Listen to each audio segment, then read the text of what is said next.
Night horror স্টেশনের সমস্ত গল্প শুনতে সাবস্ক্রাইব করুন আমাদের ইউটিউব চ্যানেলে। শুনতে থাকুন পিয়ালি ঘোষের কাহিনী রাংচিতার মধু।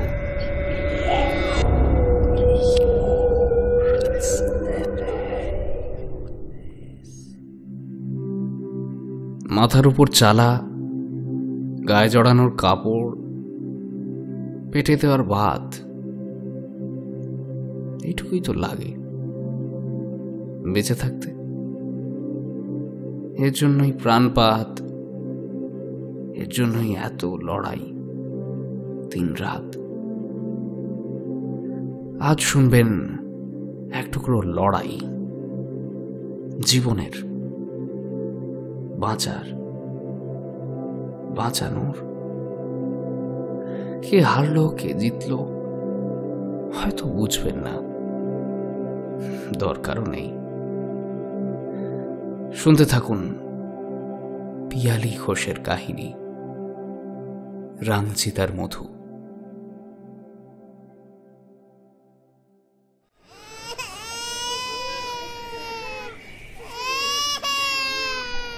আবারও একটা ছেলে বিয়ে হলো সন্টুর মা।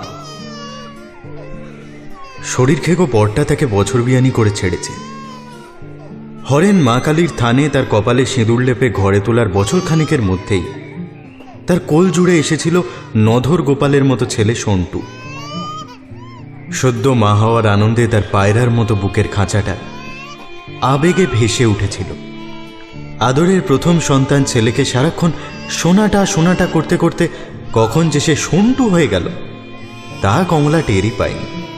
যেমন টের পায়নি নিজের আশৈশবের পরিচিত নামখানা কখন যে বেমালুম গায়েব হয়ে পড়ে রইল একটাই মাত্র পরিচয়, সন্তানের জননীর পরিচয়।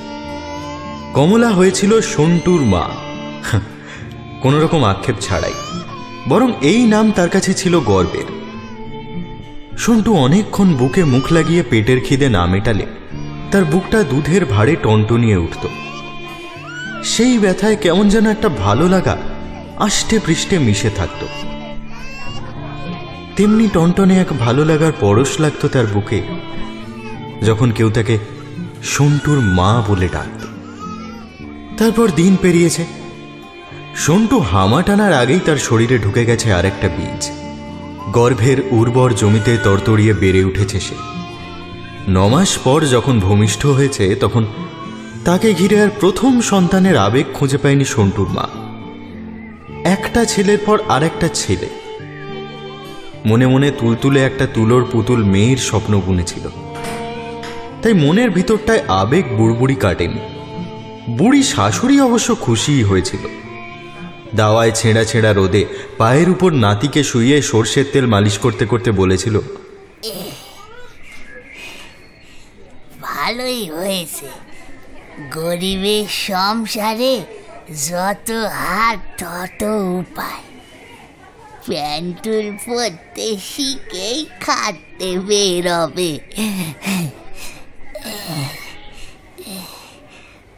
মেয়ে মানে তো বুকে বসা কফ, উগরে দিতে না পারলেই ব্যামো বাঁধে।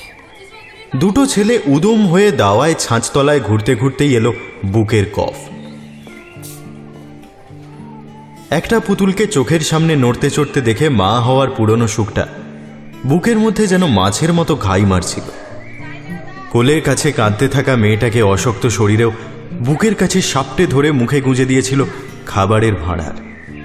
যদিও ভাঁড়ারটা ভরন্ত নয়, তার শুকনো শরীর দুবেলা চষে ছেলে দুটোর পেটে যেন রাক্ষস আছে। আলু সেদ্ধ ভাত ডোলে দুবেলা খাইয়ে দেওয়ার পরও খিদে ঘ্যান ঘ্যান করে। দাওয়ার মাটিতে এক মুঠো মুড়ি ছড়িয়ে দিলে দুটোতে একটা একটা করে কুড়িয়ে খেতে খেতে একটা সময় শেষ হয়ে যায়। তখনও তাদের পেটে খিদে চাগার দেয়। মুখের কাছে যখন শুকনো মুড়ি মেলে না তখন এসে চুষতে থাকে বোনের খাবারটুকু। কমলার তখন নিজেকে উঠোনে ঠায় শুয়ে থাকা রাধির মতো মনে হয়। রাধির বাচ্চাগুলো ওকে দুদণ্ড স্বস্তি দেয় না। পাঁজর ওঠা জীর্ণ শরীরেও কি অপরিসীম ধৈর্যের সঙ্গে বুকের বাঁটগুলো নিয়ে বাচ্চাদের আঁচড় কামড় সহ্য করে। মাঝে মাঝে নিতান্ত অসহ্য হয়ে উঠলে কেউ কেউ করে আর্তনাদ করে। আদরের সন্টুকে ঠেলে সদ্যজাত মেয়েটার মুখে দুধ গুঁজে দিতে দিতে কমলা এক দৃষ্টিতে তাকিয়ে থাকে রাধির দিকে। সে কেন পারে না রাধির মতো নির্বিকার থাকতে? মায়েদের নাকি এক চোখও হতে নেই। একটা কুকুর হয়ে রাধি যেটা পারে, মানুষ হয়ে কমলা সেটা পারে না। সাধে কি বলে, মানুষ কুকুরেরও অধম। টেকেনি মেয়েটা, মরেছে খিদের জ্বালাতেই বোধ হয়। দুটো পেট মোটা বাচ্চা ওর সবটা খাবার কেড়ে খেলে অশক্ত শরীরে কত লড়বে বেচারি। হরেন যখন ওকে মাটি চাপা দিতে গেল, কাপড়ে মুখ ঢাকার আগে কমলা দেখেছিল ওর কষ বেয়ে গড়িয়ে আছে সাদাটে একটা ধারা, দুধের। শেষবারের মতো যেটুকু টেনেছিল। কমলার আক্ষেপ হয়, যদি পেটে যেত ওটুকু, নষ্ট হতো না তাহলে। পরক্ষণেই একটা দীর্ঘশ্বাস বেরিয়ে আসে বুকের কোন গভীর অতল থেকে। সেটা কষ্টের না হাঁপ ছেড়ে বাঁচার ঠিক বুঝতে পারে না কমলা। তবে এটুকু মনে হয় মেয়েটা মরে বেঁচেছে, বাঁচিয়ে দিয়ে গেছে তাকেও। রোজকার একটা লড়াই থেকে মুক্তি পেয়েছে সে। এবার জোর করে কারো অধিকার পাইয়ে দেওয়ার জন্য লড়তে হবে না তাকে। শরীরে জমে থাকা খাবারের শেষ বিন্দুটুকু শুষে নিতে দুটো ছেলে যত খুশি দুটো মোটা কামড়ে পড়ে থাকে পারে। স্বস্তি দীর্ঘস্থায়ী হয়নি। কিছুদিন পরেই শরীর জানান দিয়েছিল আবার কেউ আসছে। কমলা জানে কেউ আসা মানেই আবার সংসারে দুমুঠো চালে একটা খাবল বসানো। শুধু কি কমলাই জানে? হরেন জানে না? বাসের কন্ডাক্টরি করে রোজ রাতে আকণ্ঠ মদ গিলে বাড়ি ফিরে অপার ক্ষুধা নিয়ে কমলার কঙ্কালের মতো শরীরটায় বাদুড়ের মতো লেগে থাকা ছাড়া আর বোধহয় কিচ্ছু সে জানে না। জানবেই বা কি করে? সারাদিন ঘরমুখো হলে তো জানবে। নিজে তো প্রতিদিন দিশি চোলাইয়ের সঙ্গে মুরগির ছাঁটের চাট আর পেটাই পরোটা খেয়ে ঘরে ঢোকে। এদিকে ঘরের আনাচে কানাচে একটা খিদের রাক্ষস সারাটা দিন ঝিম মেরে পড়ে থাকে। প্যান্টের পকেটের তলানিতে পড়ে থাকা ওইটুকু টাকায় এতগুলো মানুষের পেট চলল কিনা সে খবর রাখার অবকাশ নেই তার। মাঝে মাঝে কমলার ইচ্ছা করে সন্টুর মা থেকে কমলা হয়ে উঠতে। ওই ছেঁড়া ক্যালেন্ডারে ঝুলমাখা লক্ষ্মী ঠাকুরন তো কেমন হতশ্রী, তবু তার হাত থেকে ঝরে পড়া ধান পাহাড় বানায়। এমনটা কেন হয় না? তার অভাবী হাত থেকেও কোনো এক অজানা জাদুতে ঝরে পড়বে এক রাশ ধান। ধান ভেঙে চাল করবে, চাল থেকে ভাত, হাঁড়িতে ফুটতে থাকা উপচে পড়া ভাত। এ জীবনে কমলা হয়ে ওঠা হলো না, তাই সন্টুর মাই সই। কিন্তু তাই বা হয়ে উঠতে পারল কোথায়? মা হওয়ার অনেক যে দায়। এই আগত সন্তান যদি তার শুকিয়ে আসা বুকে একটু খাবারের যোগান দেয়, তাই বা কম কি? কমলার মনে পড়ে তার মায়ের কথা। 8 ভাই বোনের মধ্যে সে সেজ। কতটা বড় হয়ে গেছিল তখন, বছর 4 হয়তো। মায়ের ফুলে ওঠা পেট আর পুরুষ্টু স্তনের দিকে তাকিয়ে মনে মনে কি খুশিটাই না হয়েছিল। ধোঁয়া গুলিয়ে ওঠা উনুনে ফুঁ দিতে থাকা মায়ের কোলে ঘেঁষটে বুকে মুখ খুঁজে দিতেই উনুন জাল দেওয়ার কঞ্চি দিয়ে মা এমন মারটা মেরেছিল যে রক্ত জমে গিয়েছিল। পরে অবশ্য মা জলটল দিয়েছিল। পিঠে জমা রক্তের দাগ গলে গেছে কোনকালে, কিন্তু মনের মধ্যে এখনো রয়ে গেছে সেই দাগটা। সেদিন সে খুব ভালো করে বুঝে গিয়েছিল পরের ভাগে ভাগ বসাতে নেই, অথচ দুনিয়ার নিয়মিত পরের থেকে কেড়ে খাওয়া। মেয়েটার সময় কেমন যেন স্বার্থপর হয়ে গিয়েছিল, একটু আঁচড় কামড় করত। এখন মনটা কেমন উদাসীন হয়ে গেছে। যে যেমন করে বাঁচে বাঁচুক। এবারও একটা ছেলে। অভাবের সংসারের নড়বড়ে ভিতগুলোয় গোঁজা দেওয়ার জন্য শক্ত বাঁশের খুঁটির মতো হাতের সংখ্যা বাড়ছে। তবে ভিত কবে মজবুত হবে কে জানে। মজবুত হওয়ার আগেই যদি ভেঙে পড়ে। আজকাল এই আশঙ্কাও কুরে কুরে খায় তাকে। সদ্য প্রসবের পর শরীরটা লাগাম ছাড়া দুর্বল। খিদেও পেয়েছে ভীষণ। মরে যাওয়া মনটা নিয়ে পাশে পড়ে থাকা জীবটাকে নেড়ে চেড়ে দেখার সামর্থ্য নেই আর। হরেন কখন আসবে কে জানে, আদৌ আসবে কি? নারীর সুতো ছেঁড়ার পর সরকারি হাসপাতালে দিদিমণির আর দেখা নেই। কেমন নেতিয়ে যাচ্ছে যেন ছেলেটা। আশপাশের বেডে খোশ গল্পে মেতে আছে কয়েকজন।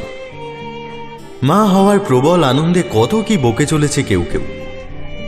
ভাষা ভাষা কথাগুলো কানে আসে কমলার, কিন্তু সে যে কমলা নয়, সন্টুর মা। তার মনটা ভেসে চলে বাড়ির এক ফালি উঠোনটায়।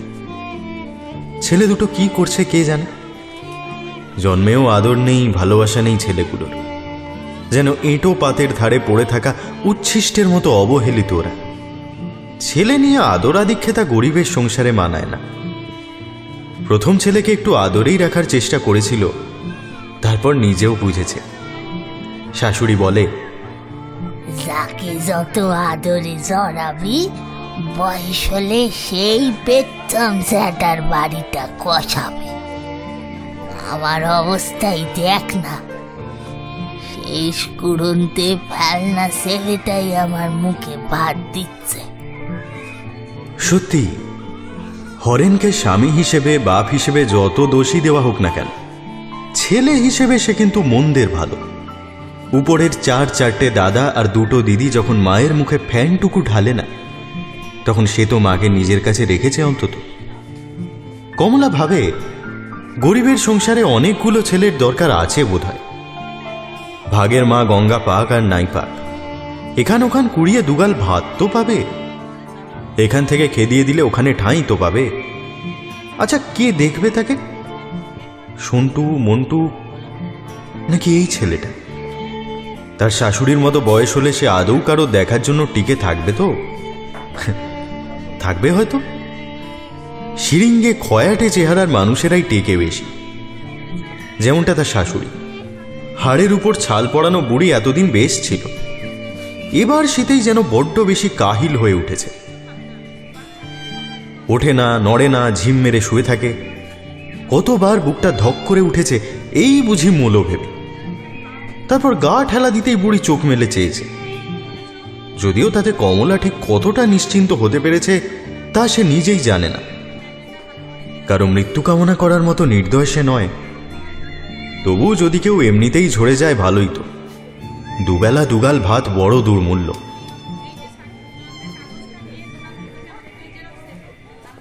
ছেলেগুলো এখন কি করছে কে জানে। হরেন কাজে গেলে ওদের দেখবে কে? শাশুড়ি তো মরাই এক প্রকার।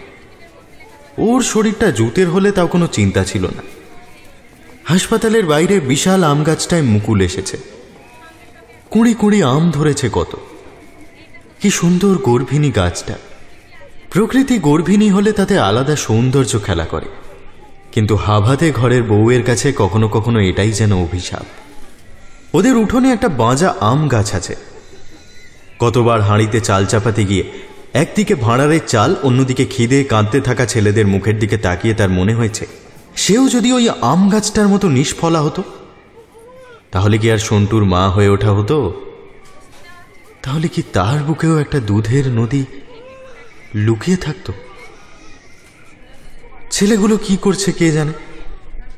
হরেন কখন আসবে? মনটা এই হাসপাতালের ভিতরটায় আর টেকে না। পাশেরটা কি নেতিয়ে গেছে নাকি ঘুমোচ্ছে?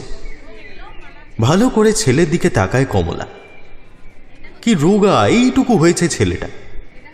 তার সন্টু কেমন মোটা সোটা ফোলা ফোলা হয়েছিল, সাদা টুকটুকে। কে বলবে গরিবের ঘরের ছেলে? আয়া দিদি বলেছিল সাহেব বাচ্চা। তখন অবশ্য দিনগুলোয় এত অভাব আঁচড় কেটে যায়নি।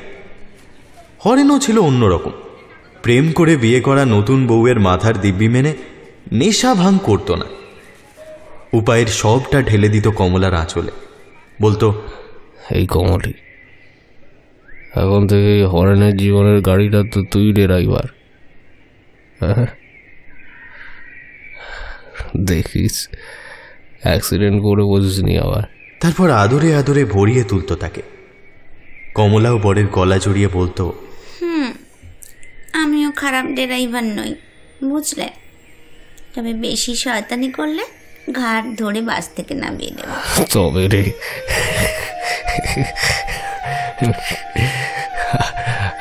দাওয়ায় পাতা বিছানায় বসে শাশুড়ি ঘরের ভিতরের খিলখিলানি শুনে মুখ ভেঙিয়ে বলতো, পেতম অমন রস সবার থাকে, বছর ঘুরুক না, দেখব কত ধানে কত সাল। উঠতে বসতে শাশুড়ি কমলাকে বলতো, হলো বরের সঙ্গে অত ঢলাঢলি করিস নি, গিট দে তুমি পেশর, নইলে দুদিন পর শূন্য ঘট মাটিতে গড়াগড়ি যাবে। কমলার মনে হতো বুড়ি বড় হিংসুটে, ছেলে আঁচল ছাড়া হওয়ার ভয় মরছে, ওদের মধ্যে যদি একটু ভালোবাসা থাকে ওরা তো গা জ্বলে কেন? বিয়ের 3 মাসের মধ্যেই পোয়াতি হওয়ার খবর শুনে হরেন যেন একটু কম খুশি হয়েছিল। প্রথমটা কারণটা ভালো করে বোঝেনি কমলা, পরে বুঝেছিল সারা দিনের পর একটা খাটুনতে পুরুষ মানুষ শরীর চায়। একজন গর্ভিণী নারী দেহ কি পারে সেই খিদের সবটুকু পূরণ করতে? অথচ এতে তার যে কোনো দোষ নেই সেটা বোধহয় হরেন বোঝেন। সন্তানের মা হওয়াটা যেন তারই অপরাধ। তবু তখন অবস্থাটা এত খারাপের দিকে যায়নি। খাওয়ার কষ্ট ছিল না তেমন, দুবেলা 3টে প্রাণীর ভালো করেই জুটে যেত। মাঝে মধ্যে ডিমটা মাছটা পেত তার শরীর, তাই বুঝি সন্টু অমন নধর হয়েছিল। আর এখন সেই ছেলের বুকের পাঁজর গোনা যায়, অথচ পেটটা কেমন ফোলা থাকে সারাক্ষণ। পাশেরটা যদি না বাঁচে কি আর হবে, দুটো তো আছে, একটার মতো এটাও না হয় যাবে। ভেবেই বুকটা কেমন টনটনিয়ে ওঠে কমলার। বুকের মধ্যে মায়ের মনটা টনটন করে, নাকি জমে থাকা দুধ? এই ছেলেটার দুধ টানবার ক্ষমতাটুকুও নেই। পাশের বেডের বউটার থেকে চেয়ে 2বার গোলা দুধ খুলে খাইয়েছিল, চামচের ডগায় করে 2বার দেওয়ার পর আর ঘেঁটেনি, গড়িয়ে গেছে গাল বেয়ে। হরেনকে কাল বলেছিল একটা দুধের ডিবে এনে দিতে। ছেলের বাপ কেমন বাপ, ছেলের দুধটুকুও জোটাতে পারে না। কমলা বেশ জানে ওই দুধ কিনে আনার ভয়তে হরেন কাল থেকে ঘেঁষছে না। ওই পয়সা দিয়ে শরীরের আগুনকে ঠান্ডা করতে গেছে হয়তো। পুরুষের শরীরে এত আগুন কোথা থেকে আসে কে জানে। সন্টুর সময় থেকেই শুরু হয়েছে ব্যাপারটা। কমলার হাতে তুলে দেওয়া টাকার পরিমাণ কমতেই থাকছিল দিন দিন। বারবার জিজ্ঞেস করায় একবার ঝগড়ার মুখে বলেছিল, আমার নিজের সকাল্লাদ নেই বুঝি, খাটবো আমি আর বাবুয়ানি করবি তুই? আমি খেটে ইনকাম করে ওদের খাওয়াবো, তার আবার হিসেব দিতে হবে। যেমন পাবি খাবি, না পেলে নিজের পথ দেখে নে। পথ দেখে নেবে? কোন পথ? যে পথের কথা বলছে হরেন, সে পথের পিছল কাদার ছিটে কি একা কমলার গায়ে লাগবে? হরেনের গায়ে লাগবে না। কমলা ভেবেও ছিল বাড়ি থেকে বেরিয়ে গিয়ে নিজের মতো একটা জীবন শুরু করে, গতরে খেটে সকাল্লাদ পূরণ করে। তার কি কোনো সকাল্লাদ থাকতে নেই? পরক্ষণেই সন্টুর মুখের দিকে তাকিয়ে মনে হয়েছিল নেই, মায়েদের সকাল্লাদ থাকতে নেই। তাছাড়া পচে পচে দুর্গন্ধ ছড়ানো জীবনেরও একটা আলাদা মায়া আছে। সে মায়াও যে কাটানো বড় কঠিন। যখন হরেন ঘুমিয়ে থাকে নিঃসাড়ে, ছেলেদের কাঁথা পাল্টাতে গিয়ে ওর দিকেও চোখ চলে যায় মাঝে মাঝে। মেঘ খাওয়া চাঁদের ফিকে জ্যোৎস্না এসে পড়ে ওর মুখে, মুখটা একটু হাঁ করে একটা অবোধ শিশুর মতো ঘুমোয় হরেন। ঠিক তখন কমলার বুকটা এক অব্যক্ত ব্যথায় টনটনিয়ে ওঠে। কিসের ব্যথা? এও যেন এক মাতৃত্বের যন্ত্রণা। কমলা ওর মাথায় একটা স্নেহের হাত বুলিয়ে দেয়। কি অসহায় একটা শিশুর মতো মনে হয় হরেনকে। হয়তো তাকে ছাড়াই বেশ চলে যাবে হরেনের, কমলা জানেও তা। তো এই সময়গুলোয় ভাবতে ইচ্ছে করে ওই শিশুগুলোর মতোই তাকে ছাড়া হরেনের একটা মুহূর্তও চলবে না। বাচ্চাগুলোর সঙ্গে হরেনের কপালে ঠোঁট ছুঁয়ে আবার পাশ ফেরে শোয় কমলা। তৃপ্তিতে। এই ভরন্ত সংসার ছেড়ে কোথাও যাওয়া যায় কি আদৌ? হরেন কখন আসবে কে জানে। বিকেলেই ছুটি পাওয়ার কথা, আর মন টেকে না কমলা। এদিকে কচি ছেলেটা কখন থেকে ঘুমে তলিয়ে আছে। এ কেমন ঘুম! পাশের বেডের বাচ্চাগুলো কেমন কেঁদে কেঁদে নিজেদের দাবি জানাচ্ছে। এর কি কোনো দাবি নেই, কোনো চাহিদা নেই? মায়ের পেট থেকে শিখে এসেছে খিদে সহ্য করতে হয় কেমন করে। কমলাও তো কতদিন পোয়াতি অবস্থায় রাতে মুড়ি ধুয়ে জলটুকু খেয়ে মুড়িটা ছেলেদের মুখে তুলে দিয়েছে। অসহ্য খিদে দাঁতে দাঁত চেপে সহ্য করেছে। এ ছেলে তো সেটাই শিখবে। কিন্তু বুকটা যে ভারী হয়ে ওঠে, জমে থাকা দুধের ভারে টনটন করে। তার সন্টু মন্টু থাকলে চুষে হালকা করে দিত। আচ্ছা, এ ছেলেটা বেঁচে আছে তো? না, এই তো ছোট্ট বুকটা টিপ টিপ করছে সমান তালে। ঘুমোচ্ছে, মুখটায় ছোট্ট হাঁ। ঠিক এমন করেই তো ঘুমায় হরেন। এই ছেলে বড় হয়ে কি বাপের ধাত পাবে? তা পাক, বুড়ো বয়সে কমলার মুখে ভাত তো দেবে। হরেন এসেছে। দুধের একটা কৌটো আর দুধ চোষার বোতলও কিনেছে লোকটা। কমলার কেমন যেন পুরনো ভালোবাসা জাগে লোকটার মুখের দিকে তাকিয়ে। না, খুব একটা খারাপ বাপ নয় লোকটা।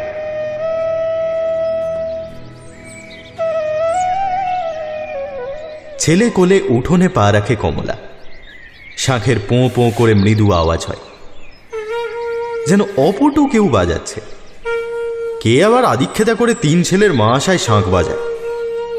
অবাক হয়ে কমলা দেখে অন্য কেউ নয়, তার শাশুড়ি। এক রাশ বিস্ময় ঝরে পড়ে কমলার চোখে। তুমি? তবে কি ভেবেছিলি বুড়ি মরবে আর তোর হাত জুড়াবে? নাতির মুখ না দেখে অত সহজে মরবো আমি? বিছানা থেকে তো উঠতে পারোনি এখনো, আবার বাসি বিছানায় বসে শাঁখ বাজায়। হাস হাস, ভালো মানুষের জি। আমার মতো দিন এলে বুঝবি, নাতি হলে আমোদ কত। তা তো বুঝলুম, বেশ পরিষ্কার আছো তো দেখছি। তোমার গুমুৎকার তো কে?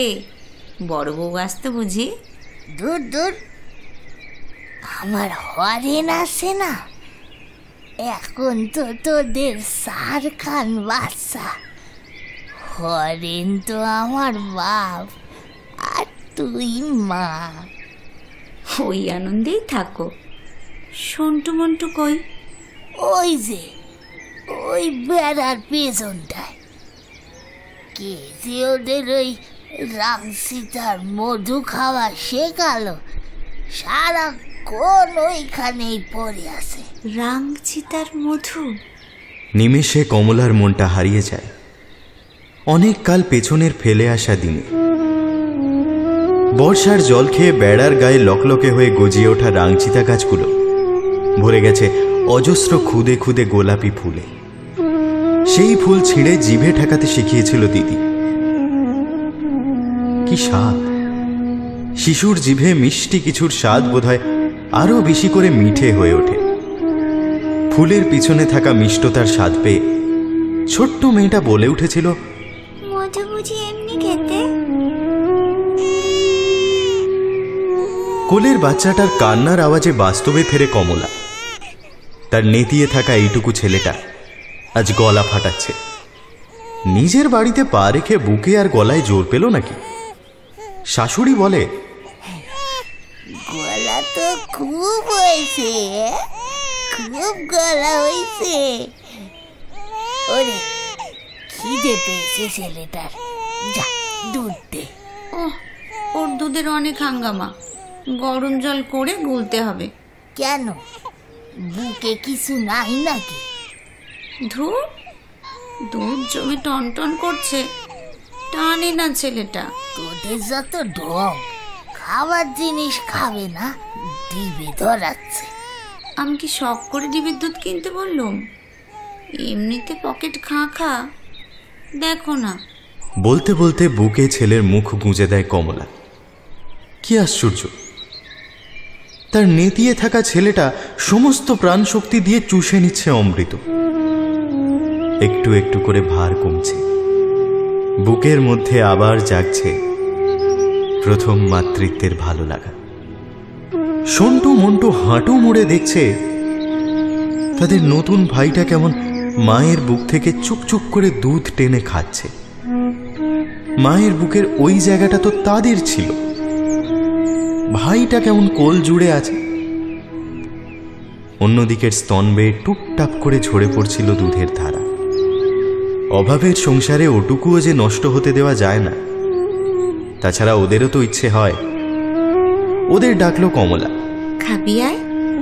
কেমন মায়া জড়ানো হাসি হাসলো ছেলেটা, তারপর বলল, না, ওর খাবার ওই খাক।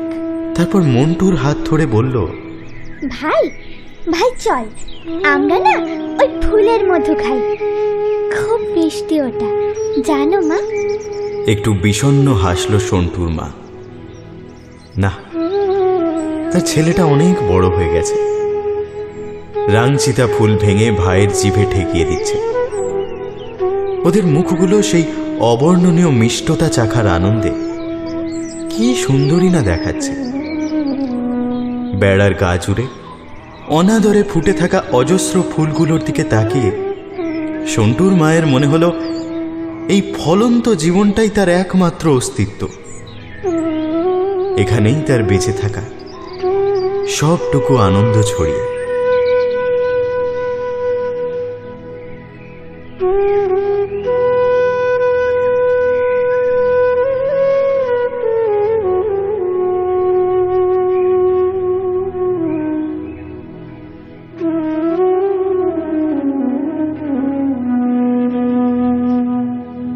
শুনছিলেন পিয়ালি ঘোষের কাহিনী রাংচিতার মধু।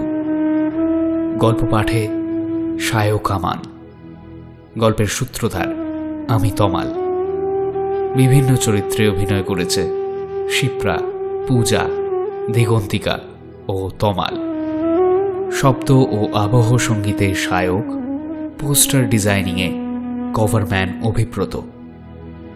শেষ হল রাংচিতার মধু। সকলে ভালো থাকবেন। শুভরাত্রি।